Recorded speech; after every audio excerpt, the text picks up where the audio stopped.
Nako, ito, muntik ng manalo. Last time, sa Expectation versus Reality, Shopee series, pinakita ko sa inyo yung Fuchsia Pink dress. Check nyo na lang sa vlog ko, guys. At ito nga yung second dress na binili ko, same shop pa din. Sobrang ganda nga nito, nakaka-in-love. 199 pesos ko nga nabili in the shade of mocha. O diba, ang ganda sa model, pack na pack. Ano kayang itsura sa akin? Sadya, pero wait, kailangan mo nang malaban. Ilang beses na rin akong ginalis. Naku po, mahirap na. Ito na nga, guys, AO pose. Ano to? Sobrang cute niya nga, guys, pero teka, plot twist. Habang nag-e-edit ako, doon ko lang na-realize, mali pala ang color na pinadala. Brown pala ang dumating. Kita nyo naman ang difference, diba? Shopee sellers, follow naman sa order, please.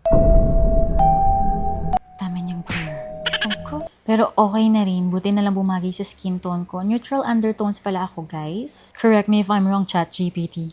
Still love ko pa rin. Nakakaganda ng shape ng katawan. It's giving flirty feminine vibes. Raffled neckline, puff sleeves, double-layered skirt, figure-hugging pero breathable. Perfect for date night or casual OOTD. Di ba hindi siya maganda tutok anong ginagawa niya?